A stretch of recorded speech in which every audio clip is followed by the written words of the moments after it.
ಸಿರವಾರ ಪಟ್ಟಣದಲ್ಲಿ ಸುಮಾರು 30 ಕೋಟಿ ರೂಪಾಯಿ ವೆಚ್ಚದ ವಿವಿಧ ಅಭಿವೃದ್ಧಿ ಕಾಮಗಾರಿಗಳಿಗೆ ಚಾಲನೆ ನೀಡಿದ ಸಚಿವ ಬೋಸರಾಜ್.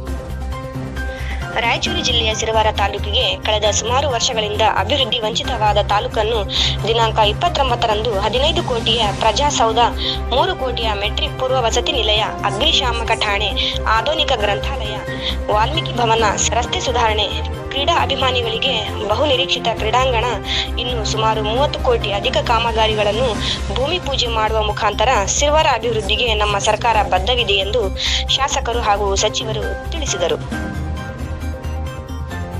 ಇದೇ ಸಂದರ್ಭದಲ್ಲಿ ತಾಲೂಕು ಕಾಂಗ್ರೆಸ್ ಅಧ್ಯಕ್ಷ ಚುಕ್ಕಿ ಶಿವಕುಮಾರ್, ಪಂಚ ಗ್ಯಾರಂಟಿ ಅಧ್ಯಕ್ಷ ಬ್ರಿಜೇಶ್ ಪಾಟೀಲ್, ಗಿರಿಜಾ ಶಂಕರ್ ಸೌಕಾರ್, ಅರಿಕೇರಿ ಶಿವಶರಣ ಸೌಕಾರ್, ಜೆ ಅಬ್ರಹಾಂ ಹೊನ್ನಟಗಿ, ಸೂರಿ ದುರ್ಗಣ್ಣ ನಾಯಕ್, ಕಲ್ಲೂರ್ ಬಸವರಾಜ್ ನಾಯಕ್, ಅಕ್ರಮ ಸಕ್ರಮ ಸದಸ್ಯ ರಂಗನಾಥ್ ನಾಯಕ್, ಮಾಜಿ ಜಿಲ್ಲಾ ಪಂಚಾಯತ್ ಸದಸ್ಯ ಕಿರಿಲಿಂಗಪ್ಪ, ಮಾರ್ಕಪ್ಪ, ಇನ್ನು ಕಾಂಗ್ರೆಸ್ ಮುಖಂಡರುಗಳು, ಪಟ್ಟಣ ಪಂಚಾಯತ್ರುಗಳು, ವಿವಿಧ ಇಲಾಖೆ ಅಧಿಕಾರಿಗಳು, ಜನಸಾಮಾನ್ಯರು ಉಪಸ್ಥಿತರಿದ್ದರು.